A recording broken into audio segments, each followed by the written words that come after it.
On aurait dit la fin du monde.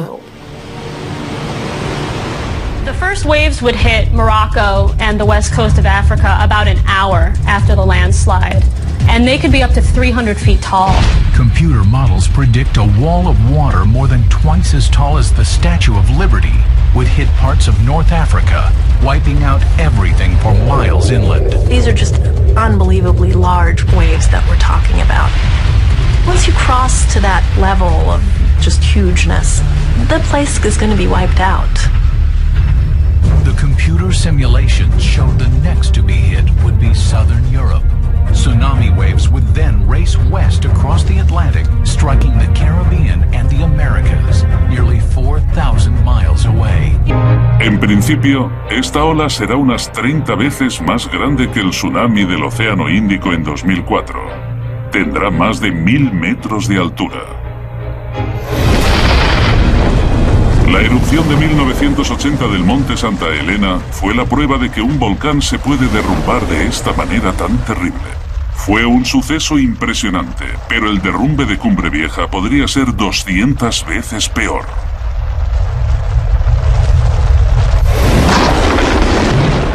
Caerían al océano entre 1,2 millones de toneladas de roca a toda velocidad. La ola resultante atravesaría entonces todo el océano Atlántico. Por supuesto, la ola se iría dispersando y separando en olas más pequeñas, pero aún así, después de cruzar el Atlántico y volver a juntarse en, por ejemplo, la costa este de los Estados Unidos, en el Caribe o en el norte de Brasil, voici la simulation de ce méga tsunami. Les vagues partent du volcan. À l'approche des côtes africaines, elles devraient mesurer environ 150 mètres de haut. À hauteur du Portugal et de l'Espagne, elles devraient faire dans les 40 mètres. Sur les côtes britanniques, 7 à 8 mètres après la traversée du plateau continental. Les Caraïbes seraient totalement dévastées. Les Bermudes seraient sûrement entièrement submergées. Il n'en resterait rien. Tout serait rasé. La vague arriverait ensuite sur les côtes américaines. Les gens pensent qu'il n'y a qu'un tsunami, alors que jusqu'à une dizaine de vagues risquent de déferler. La première ne serait pas la plus haute. Elle ne mesurerait que 8 à 10 mètres. Mais la deuxième pourrait atteindre 25 mètres. 25 mètres, cela suffit pour noyer tout Long Island. Tout serait rasé.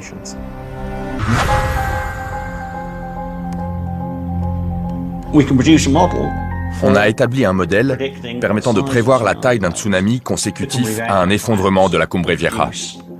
Le glissement de terrain produit d'abord une vague énorme.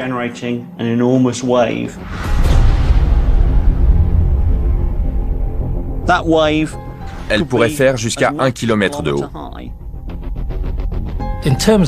Pour vous donner une idée, ça représente 3 tours Eiffel ou 3 London Shard les uns sur les autres.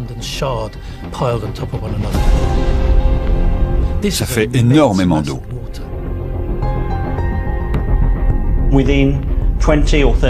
Au bout de 20 à 30 minutes, toutes les vagues sont parties de La Palma. Elles entament un long voyage à travers l'océan Atlantique. Il ne fait aucun doute que quelle que soit l'ampleur de l'effondrement du flanc ouest de la Cumbre Vieja, la première vague aurait des conséquences catastrophiques pour les Canaries.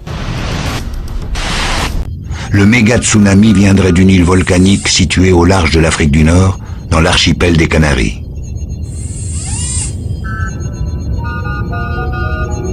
La vague dévasterait tout, jusqu'à 20 km à l'intérieur des terres.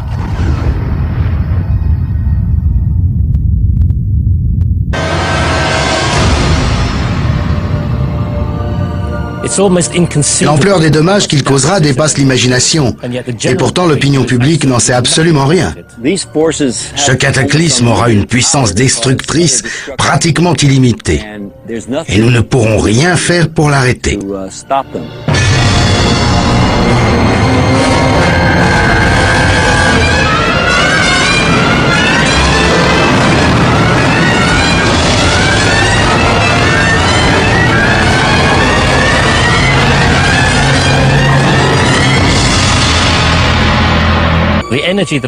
L'énergie libérée par un méga tsunami qui heurte une côte est bien supérieure à celle de n'importe quelle tempête.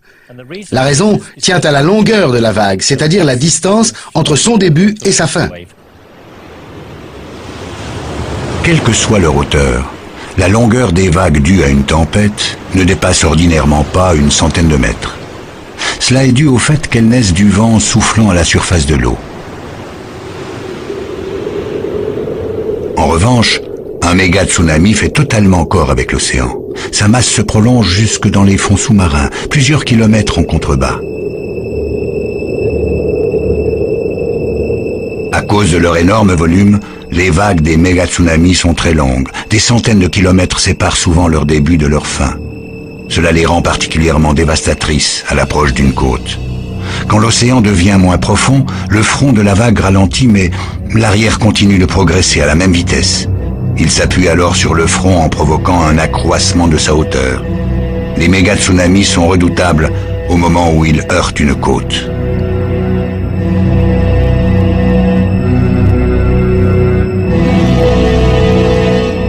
Ils se dressent jusqu'à se changer en un véritable mur d'eau.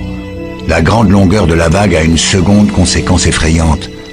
Au lieu de se briser sur le rivage, elle progresse à l'intérieur des terres en engloutissant tout devant elle.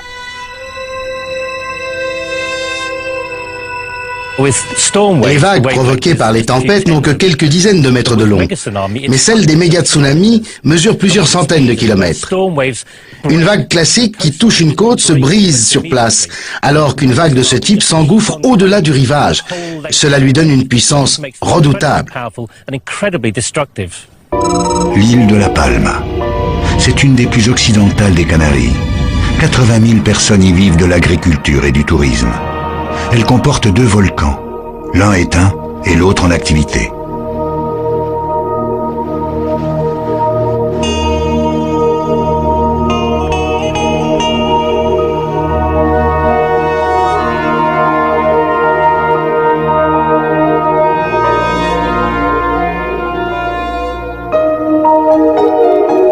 Au début de l'année 1990, un géologue britannique est allé y étudier celui qui est actif, la Cumbre Vieja.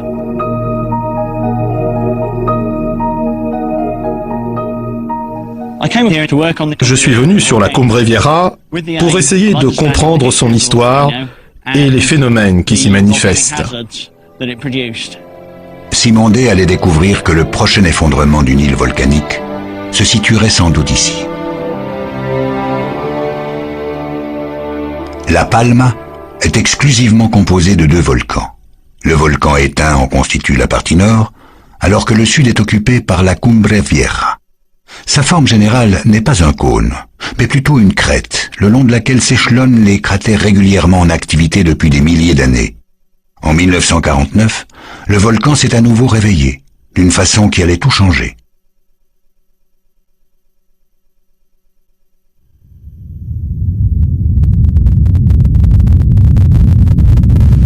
L'éruption elle-même n'a pas été vraiment dangereuse pour les insulaires, mais elle a provoqué un phénomène d'un type nouveau.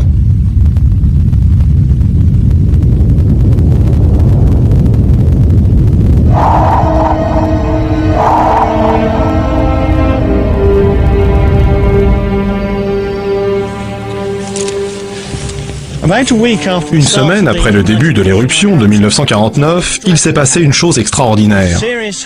Après une série de forts tremblements de terre, la partie ouest du volcan s'est mise à glisser d'environ 4 mètres en direction de la mer.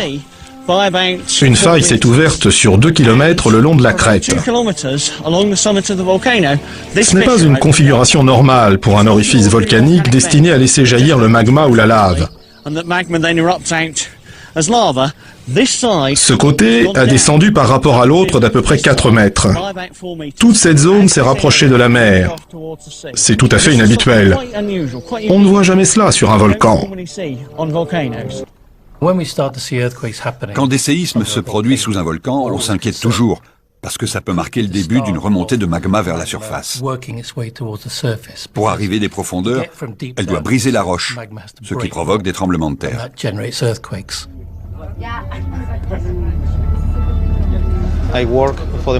Je collabore au programme de surveillance de l'activité volcanique. Son objectif principal est d'observer des signes précurseurs d'une menace, afin d'informer les autorités canariennes de l'évolution de l'activité et d'une éventuelle éruption à venir.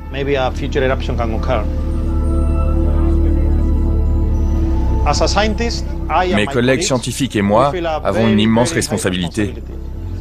Si on fait notre travail correctement, on sauvera des vies. One geologist said today, there is no record in geology in the last 4,000 years of anything like this happening before. The tremendous lateral blast is unprecedented. This sequence of photos was taken during the first 60 seconds of the mountain's eruption, beginning shortly after 8:30 on Sunday morning.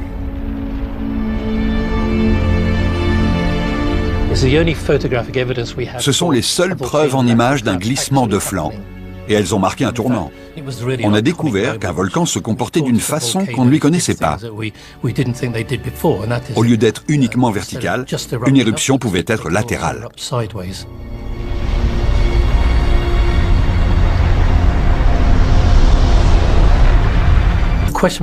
On s'est demandé ce qui serait arrivé si l'effondrement avait fini dans l'eau.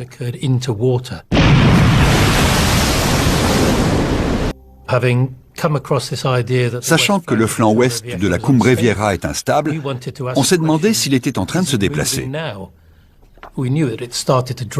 Il avait commencé à s'affaisser en 1949, mais personne ne s'y était vraiment intéressé depuis. Donc en 2007, on a mesuré la pente à l'aide d'un GPS à la pointe de la technologie. Aujourd'hui, on sait qu'au fil des ans, le flanc s'est déplacé de plusieurs centimètres vers l'ouest. Même s'il paraît minime, ce déplacement est énorme. La partie instable se trouve ici. L'élément capital, c'est que le flanc ouest bouge indépendamment du reste du volcan.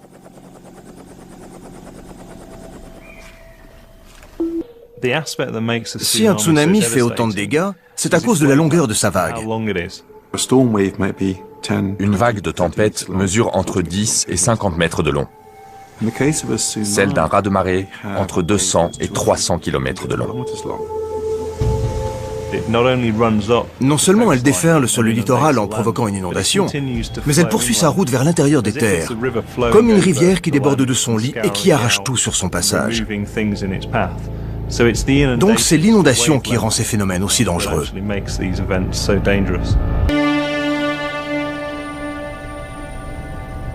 Et si la vague déferle? En cas de méga tsunami avec des vagues de 500 mètres, on assiste à un film catastrophe.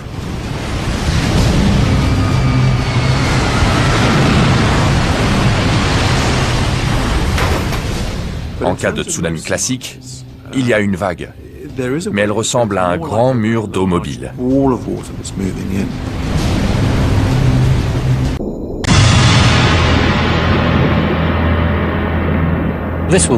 Ce sera la plus grande catastrophe naturelle vécue par l'humanité.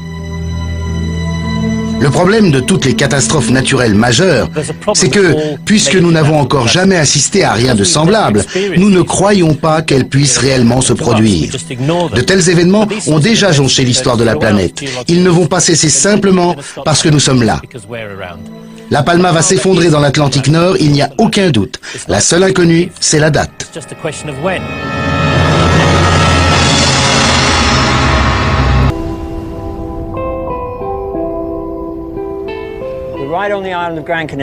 Sur la côte nord-ouest de la Grande Canarie se trouve un endroit appelé Agaete. Je m'y trouve parce que je fais partie des spécialistes des tsunamis qui étudient les effondrements des volcans.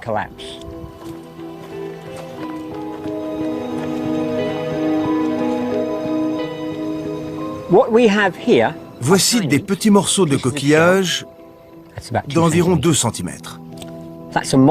Il s'agit de mollusques, d'animaux qui viennent de la mer.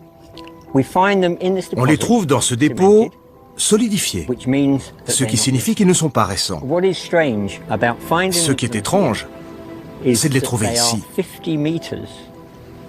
Nous sommes 50 mètres au-dessus du niveau où ils vivent en mer.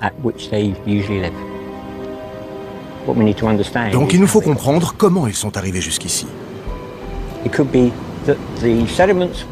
Ces sédiments se sont-ils formés au niveau de la mer à une époque où celle-ci était plus haute?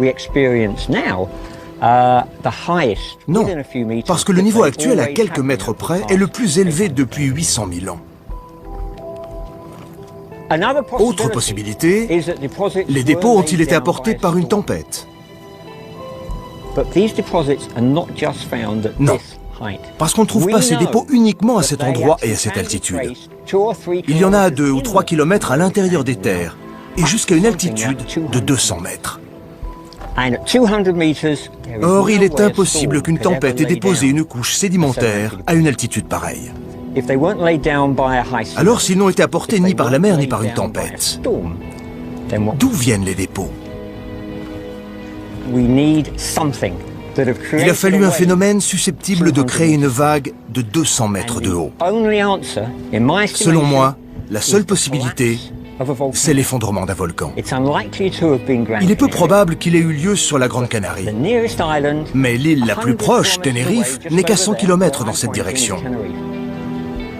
Et sur le rivage, face à la Grande Canarie, subsistent les restes d'un effondrement de grande ampleur, baptisé Guimard. L'endroit que nous survolons, la vallée de Guimard, mesure une dizaine de kilomètres de large le long de la côte. Et elle s'enfonce de plusieurs kilomètres dans les terres.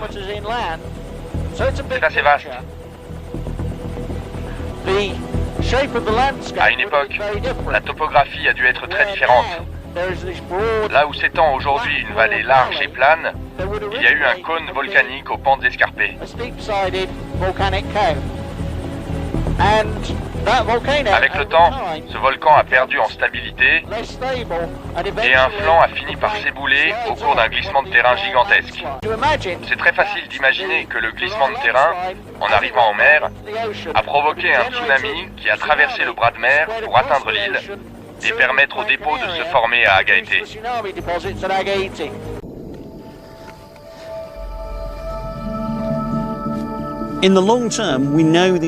On sait qu'à long terme, un effondrement aura lieu.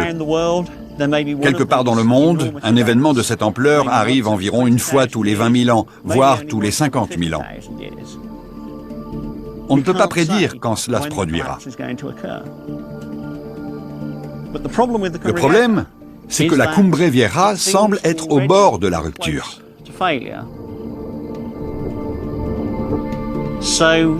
La question cruciale n'est pas de savoir si cela va arriver, mais quand.